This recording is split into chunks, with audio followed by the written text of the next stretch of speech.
So these past weeks, I've been playing so many different Mario games for those YouTube challenges, it's actually insane. I think I've never played that much Mario in years. Super Mario 3D World, Super Mario 3D Land, Super Mario World, Super Mario Land 2, Super Mario Galaxy, Super Mario Odyssey, Super Mario Galaxy 2.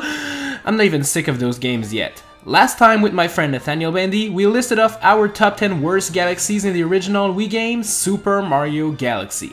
But this game actually has a sequel that is equally as good as the first one.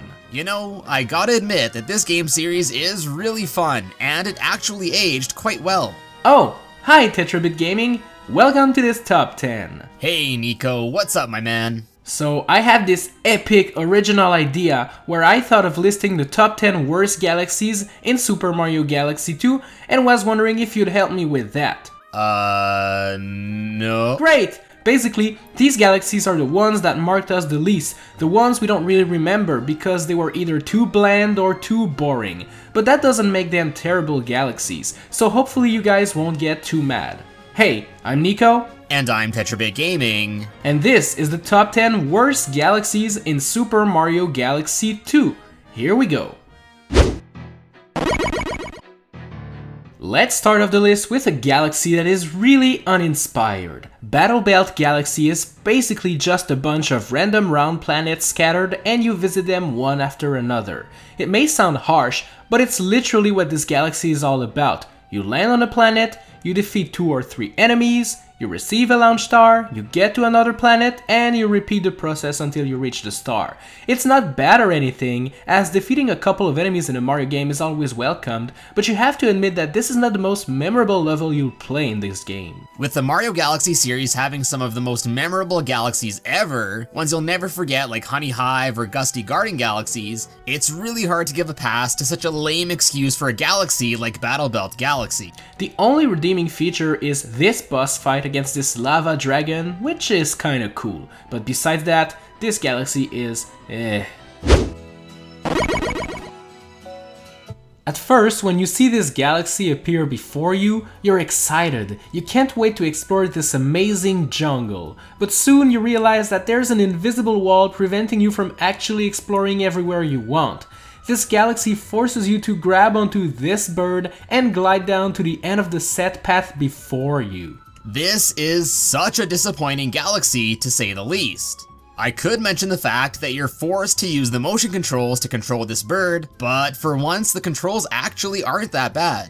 The bird is easy to steer, but when you see such a beautiful wild jungle, being forced to just glide above all of it until the end is just disappointing, to say the least. There are 2 different stars to get in here, but they're both exactly the same. In the first one you glide alone, and in the second one you're supposed to be racing against birds, but as you can see by the footage, the race is quite easy, and if you don't hit any bumps or walls, you'll always end up in first place.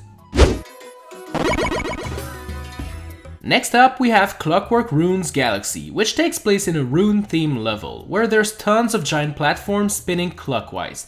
To be fair, this galaxy isn't particularly bad and features a couple of twists, like this part here with the giant moving cylinders that can crush you, but this kind of feels out of place. I just feel like this level doesn't really belong in Super Mario Galaxy. It doesn't have any crazy interesting gravity mechanics or anything. It honestly feels like more of a level that I would see in Mario games like Super Mario 3D Land or Super Mario 3D World. There's one part that is truly Mario Galaxy-like, and this is this part here, but you can complete that part of the level in a matter of seconds, and then it's back to classic moving from left to right platforming. Like I said before, it's not bad or anything, it just doesn't feel like a Mario Galaxy level and is truly forgettable. Just by entering this galaxy and hearing the music, you know this level isn't going to be the most action-oriented, mind-blowing level. In fact, Cosmic Cove Galaxy is quite the opposite. Most of the time you're slowly swimming underwater and there's not a lot of things to stop you on your way here. Basically, it's a huge galaxy full of nothingness. This is especially easy to see when you hit the switch and freeze up the entire planet. You can now skate anywhere you want, but the fact that there's really nothing else to do here just slaps you instantly. There's a hungry Luma star that allows you to leave this boring planet to get to the second one. What do you do in here? You catch a bunny for a star. Again. I don't know what Nintendo's obsession with catching bunnies is, but seriously, who thought it was that much fun that we needed to bring it back over and over again? The inside of the planet is entirely made out of water, so you're just in for even more swimming. In other words, there's bunnies and there's swimming. It's lame. Next! If you've watched the top 10 worst galaxies in Super Mario Galaxy 1, you know I have some sort of personal vendetta against desert levels. Slipsand Galaxy is no exception to this rule. There's just something about levels full of sand that just does not resonate with me. Get ready to walk slowly on moving sand while dodging projectiles, because that is pretty much the only thing this galaxy has to offer. I gotta be honest and say that this sand slide is actually pretty entertaining, but it is such a minor part of this entire galaxy that it doesn't change my opinion on desert levels. Nintendo even decided to bring back the Sandbird from Super Mario Sunshine. You know, that tedious part where you died if you fell off, and you were falling off constantly? The Super Mario Galaxy 2 version is actually quite a bit easier, but I mean, if you're going to bring back stuff from older games just for the sake of nostalgia, bring back something cool, not the Sandbird. Next up is Beat Block Galaxy, and I know it's not a boring galaxy per se, but it's one type of original challenge that doesn't really need its own galaxy. Basically, you need to listen to the music and jump on the platforms with the correct timing. That's all there is to it.